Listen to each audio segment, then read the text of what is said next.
अस्सलाम वालेकुम gorgeous ladies, welcome back to my channel Haani की डायरी। तो आज हम बना रहे हैं गोश्त का मज़ेदार पुलाव जैसा छोले का पुलाव। जी हाँ, बिल्कुल गोश्त के मज़ेदार पुलाव जैसा ये बनेगा छोले का पुलाव।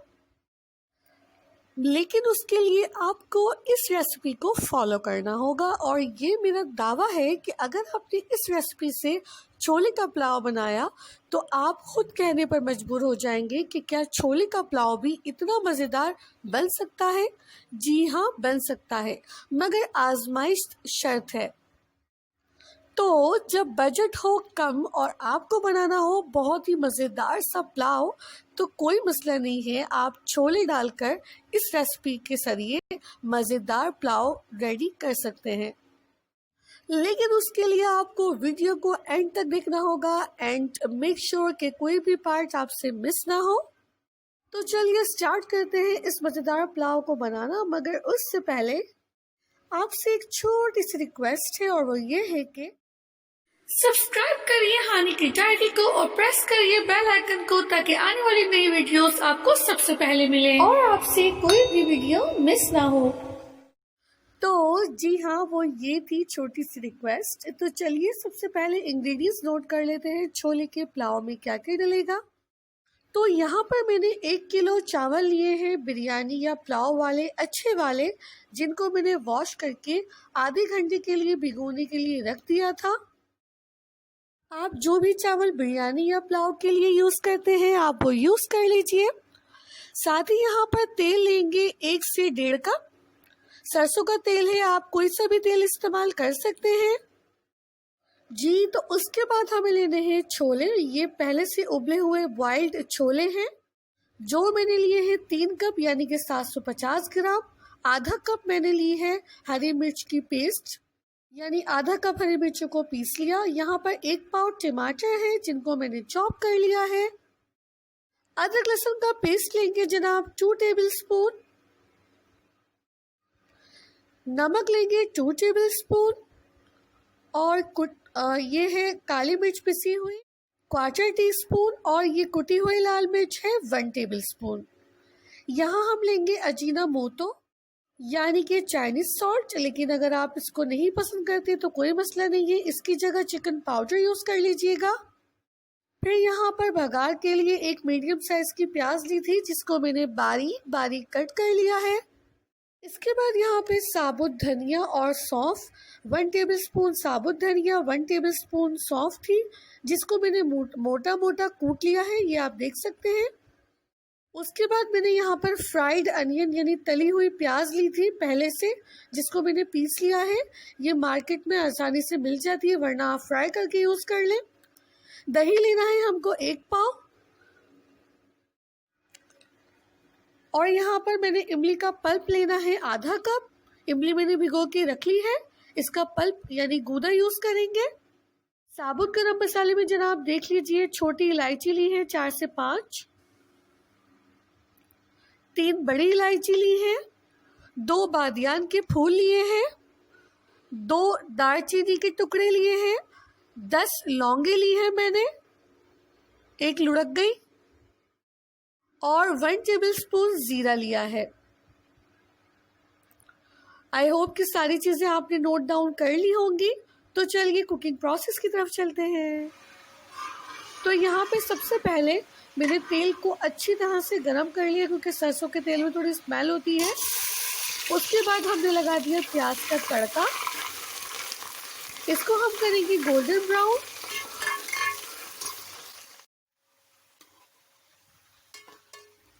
इसको मीडियम फ्लेम पे गोल्डन ब्राउन करना है।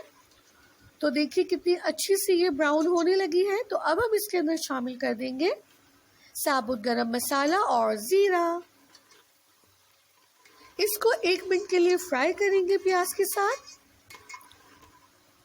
और अब हम इसमें शामिल कर देंगे अदरक लहसुन का पेस्ट जो कि था 2 टेबल स्पून।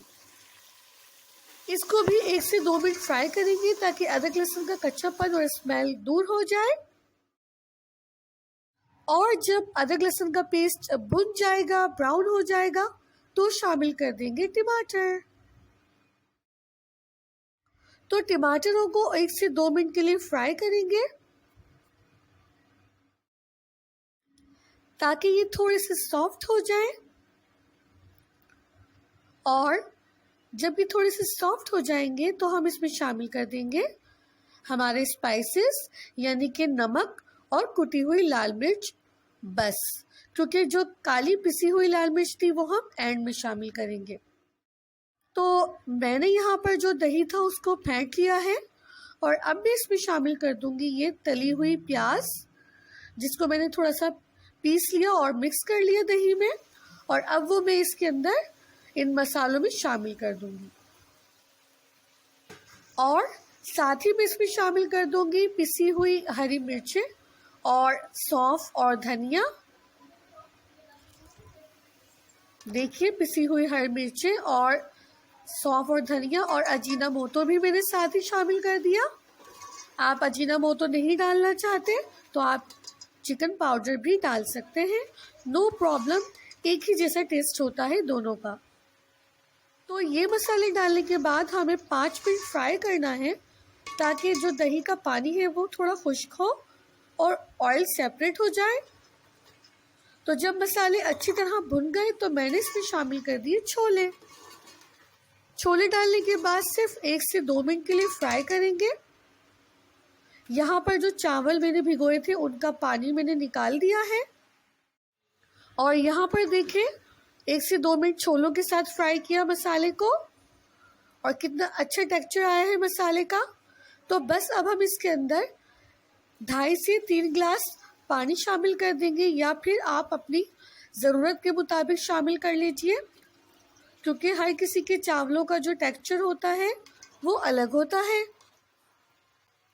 अब इसको एक बॉईल आने तक हाई फ्लेम पर कुक करेंगे और जैसे ही बॉईल आ जाएगा तो हम इसके अंदर शामिल कर देंगे हमारे चावल। मैं चावल शामिल कर रही हूँ, आप सब्सक्राइब कर दीजिए चैनल को, दोनों का काम हो जाएगा एक साथ। और साथ ही इमली का पल्प भी शामिल कर दिया मैंने। अब कर लेंगे इसको मिक्स और ढक्कन ढके बगैर मैं इसको हाई फ्लेम पे कुक करूँगी 1 से 2 बॉयल आने तक। और फिर शामिल कर दूँगी काली मिर्च और 1 टीस्पून नमक, क्योंकि नमक मुझे थोड़ा सा कम लगा जब मैंने इसको टेस्ट किया, मगर नमक आप अपने टेस्ट के अकॉर्डिंग ही डालिएगा। तो यहाँ पर आप नमक चेक कर लीजिएगा, आपको कम या ज़्यादा जो करना है आप कर सकते हैं इस टाइम पर, इस पॉइंट पर। तो चलिए देखिए, चावलों का पानी तकरीबन खुश्क हो चुका है। तो ये टाइम है कि हम इसको कवर कर देंगे और बिल्कुल लो फ्लेम पे दम लगा देंगे। कुक करेंगे 10 मिनट से या 15 मिनट तक। तो हमने इसको 10 से 15 मिनट तक लो फ्लेम पे दम लगा के रखा, कुक किया एंड माशाल्लाह से हमारे चावल रेडी हैं। पानी एकदम ऑलमोस्ट खुश्क हो चुका है। एंड अगेन मैंने अपनी हर वीडियो में आपको बताया है कि 1-2 बार इनको ऊपर नीचे कर लिया करें, क्योंकि चावल के अंदर जो स्टीम होती है उससे चावल चिपके हुए होते हैं। जब आप इसकी स्टीम निकालेंगे तो एक एक दाना अलग हो जाता है। तो बस 1-2 बार चलाने के बाद मैं इसको कर लूँगी डिश आउट। तो हमारे छोले का पुलाव एकदम रेडी है और ये बहुत ही मज़ेदार, बहुत ही बढ़िया बना है। मुझे उम्मीद है कि आपको ये रेसिपी, ये वीडियो बहुत पसंद आई होगी और आप इसको ज़रूर ट्राई भी करेंगे। ट्राई करने के बाद अपने फीडबैक ज़रूर दीजिएगा कि ये कैसा बना, क्योंकि मैंने जो दावा किया है वो झूठा नहीं है। एक एक दाना देखिए चावलों का बिल्कुल अलग है और खुशबू तो बहुत ही ज़बरदस्त है। अल्हम्दुलिल्लाह, माशाल्लाह, बहुत ही अच्छा तैयार हुआ। ये छोले का पुलाव और गोश्त के पुलाव से बिल्कुल कम नहीं है इसका जायका। तो बस जनाब, मैं चलती हूँ, आऊँगी नेक्स्ट वीडियो में एक और ज़बरदस्त रेसिपी के साथ। आप ज़रूर चैनल को सब्सक्राइब करते हुए जाइएगा और बेल आइकन को भी प्रेस करिएगा ताकि आने वाली लेटेस्ट वीडियो आप लोगों को ज़रूर मिल सके। तब तक के लिए अपना ख्याल रखिएगा, दुआओं में याद रखिएगा। अल्लाह हाफिज़।